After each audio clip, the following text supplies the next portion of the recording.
I've been kicking around stories with other educators recently that has stirred up a hornet's nest of memories for me about one particular aspect of our job, and that happens to be parent-teacher conferences.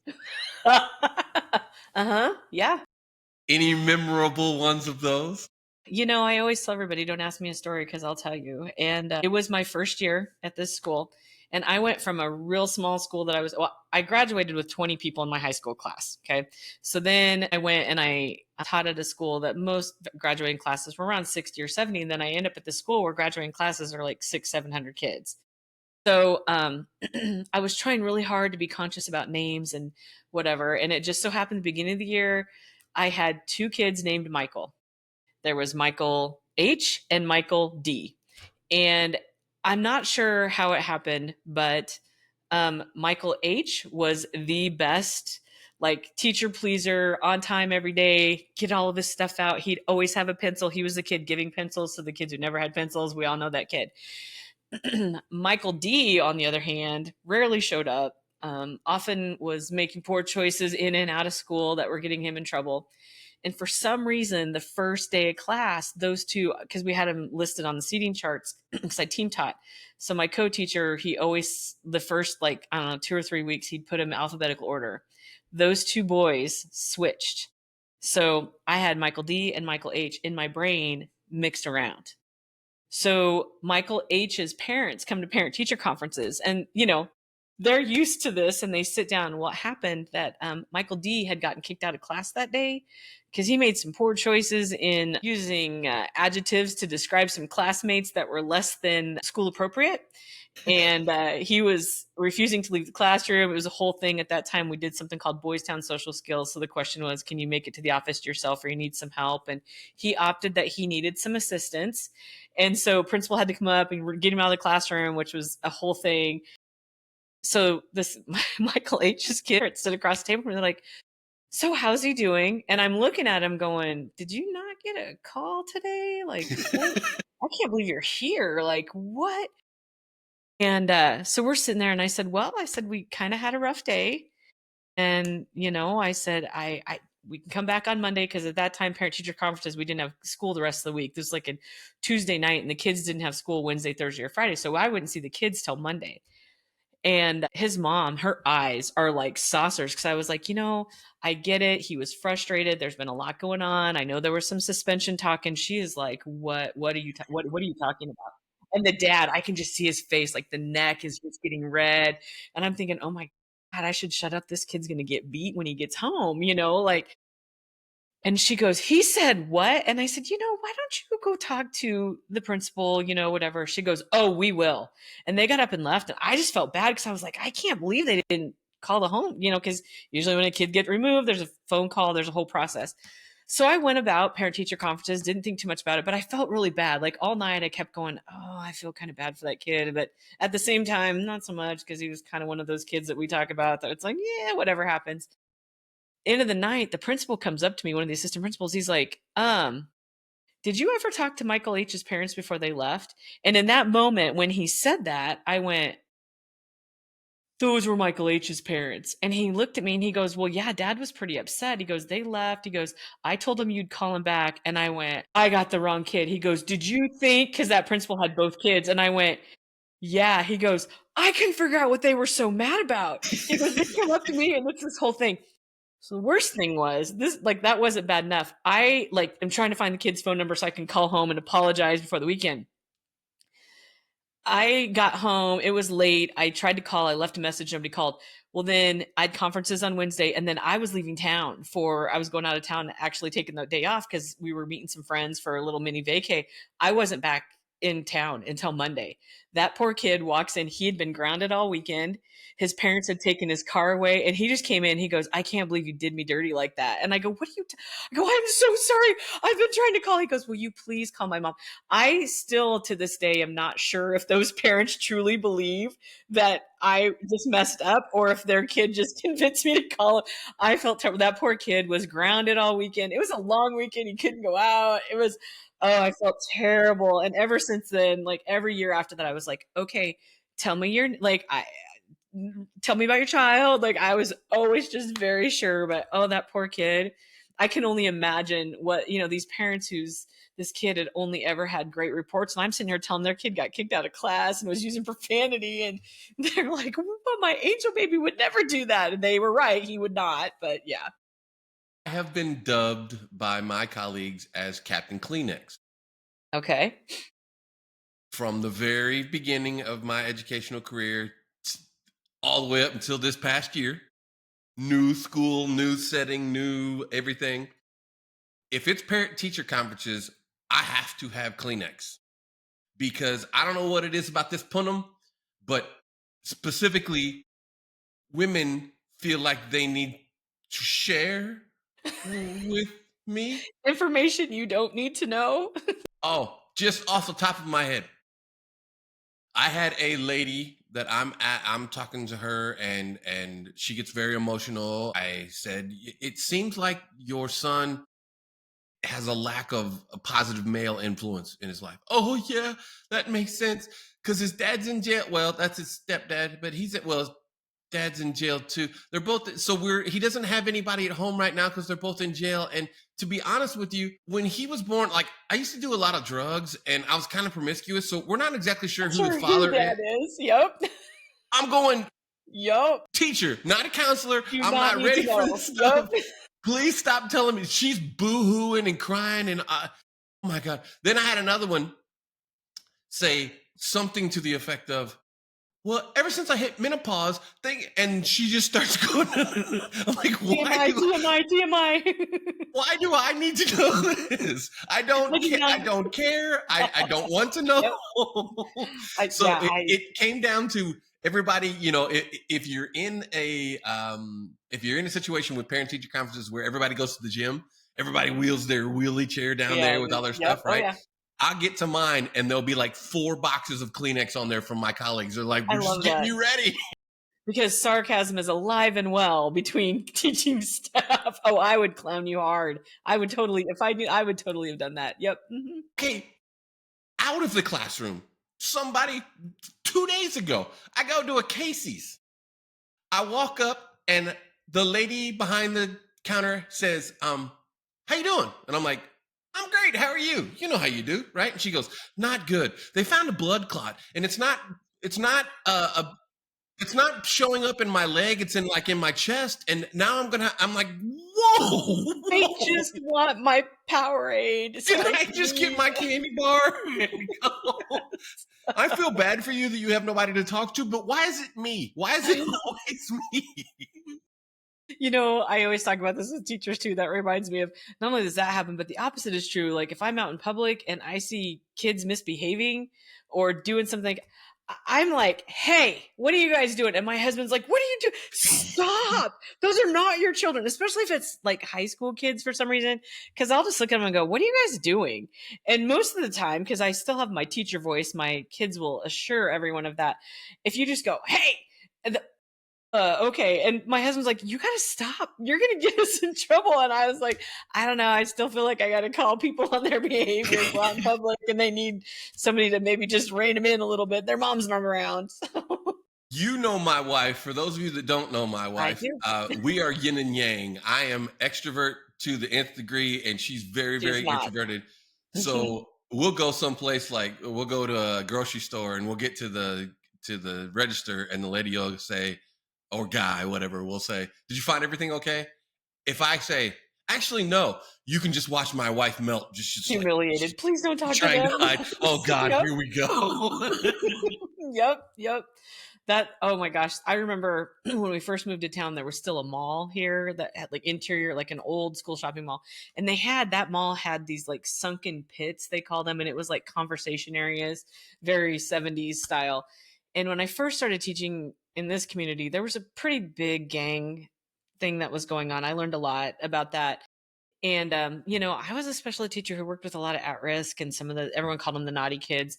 I had pretty good rapport with a lot of those kids. I'd have rival members in the same class. And, we just built a culture of that, we're going to leave that at the door. And it was always interesting to me. They always got along well in my class and then like mortal enemies outside. But I remember one time it was like, Thanksgiving, I think maybe Black Friday or something. My husband and I, we were newlyweds.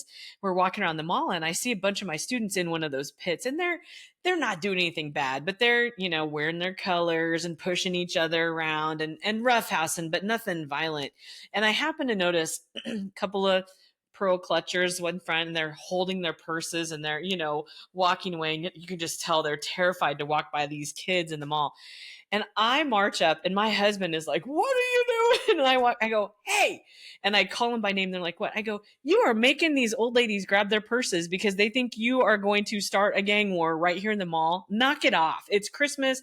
People have their kids or whatever." They're like, "Oh, sorry, Miss B." And they sit down or whatever. And these two old ladies are like, "I can't believe you talk to these kids like that." And my husband is just sitting there going, "We're going to die. We are going to die. She's going to get shanked. I'm going to watch it." And she had no qualms about doing that. And Jim tells that story all the time. He's like, "Yeah, that's when I knew that it is what it is." But Jim was as terrified as the ladies walking by. And I didn't even think twice about it. So also share with my listeners that don't know you, you're all of how tall?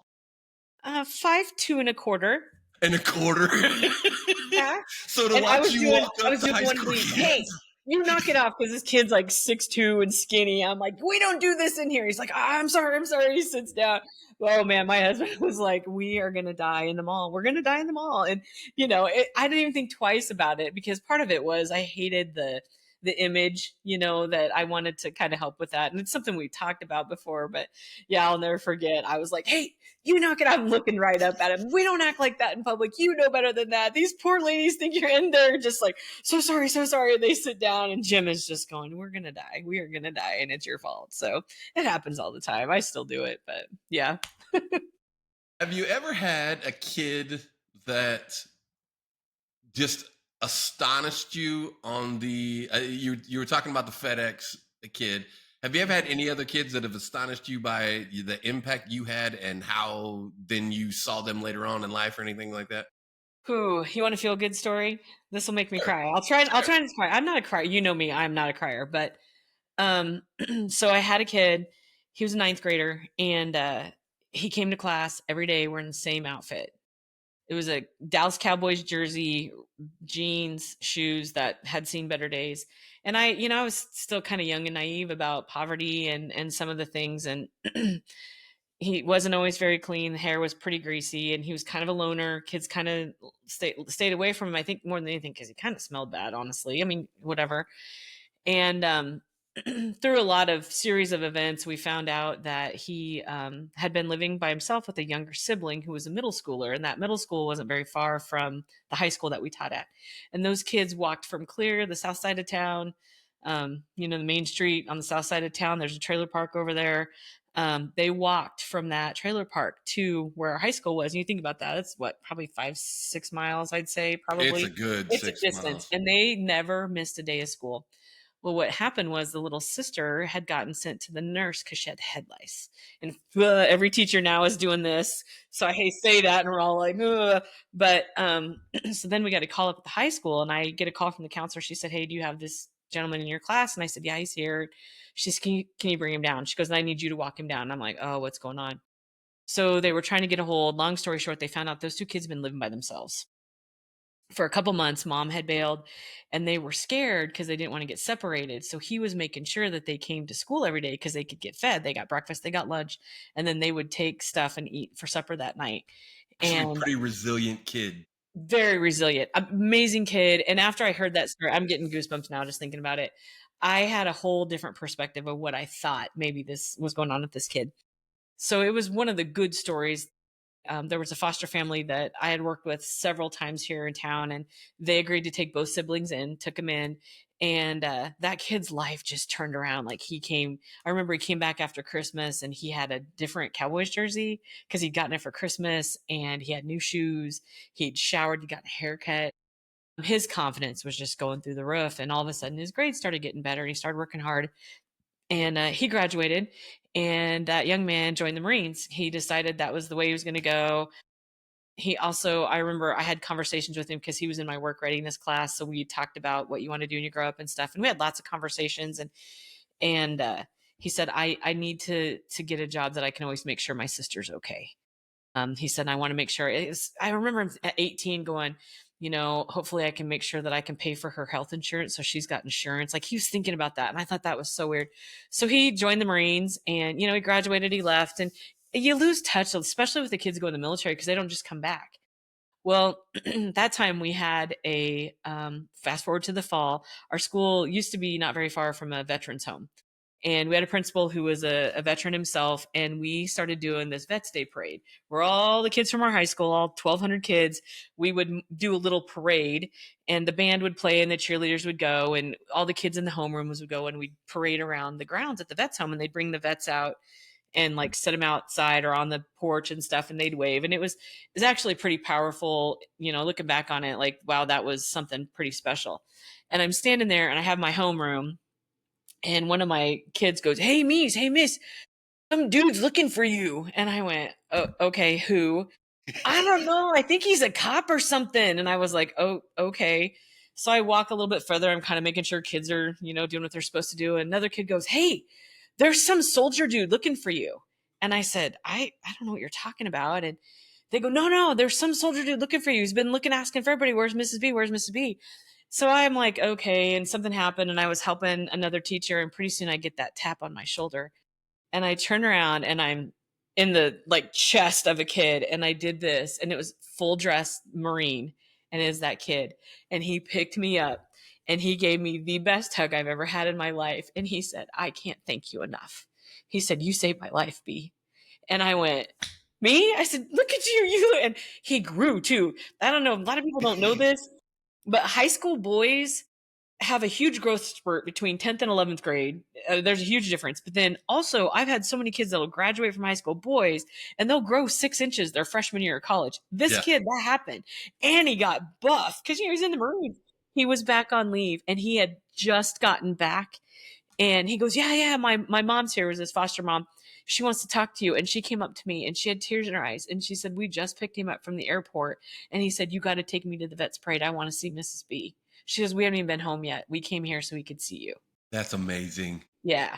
I wish I knew where he was. Like that's I think about that. There's some kids I run into around here. I never know what happened to him. I kind of ran into his foster parents a couple times. His sister, I had her in one class and then I think they moved, honestly. And I think she moved with the foster parents. And so I kind of lost touch, but that was 20 years ago. And I still tear up about it. Cause that was the best hug I ever got was there's my Marine sitting there and he goes, you saved my life, man. I just went, oh. So yeah, it was pretty cool. So that's the effect that we can have on kids. We should never take that for granted, right? No. Yeah. And you do, and it's when I think about it, I'm like, I might've made a difference one or two times. So yeah. You still make a difference. So many kids that I see interact with you, they are just enamored with your style, with your caring personality. Wow. You are in the position you're supposed to be in. Well, it's unorthodox, that's for sure. As you and I both know, there are styles of teaching that you can use with some kids, and some kids, that style is not going to work. And there's a reason why I worked with the kids that I did, because I was not a straight and narrow, follow the curriculum. I didn't always. Yeah, I know. That's why, you're the yin to my yang, whatever.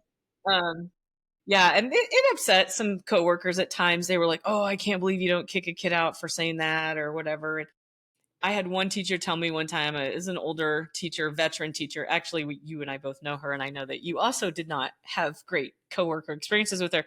But I remember her pulling me aside because I always let the kids call me Mrs. B. My last name is a mouthful. Part of it was I got married midterm. My first year teaching. So kids knew me as Miss this, and then I was supposed to be Mrs. 3-syllable last name that nobody knew how to say. And so I always told the kids, you can just call me Mrs. B. It's fine. She thought that was so disrespectful, thought it was terrible. And she thought it was her place to let me know that she thought I should be expecting the kids to call me by, Mrs., my full last name. And one of the kids pipes up, oh God, he goes, no, it's okay. She told us as long as the B stands for her last name and not the other B name, it's okay. And that teacher turned around and walked back out of my classroom. And I was like, okay, that did not help. That did not help at all. And it was hilarious. But that's probably why she always hated me. There was never a Mr. No. I've just been Kibby. Now, I will tell you that some kids call me Mr. Kibby, which I always thought was interesting because it's like a formal, informal Yeah, nickname. You right. know what I Yeah. mean? But that probably spells a lot out about why she didn't like me from the jump. Because I walk in and go, just call me Kibby. You're not going to say my last name right anyway. So Right, exactly.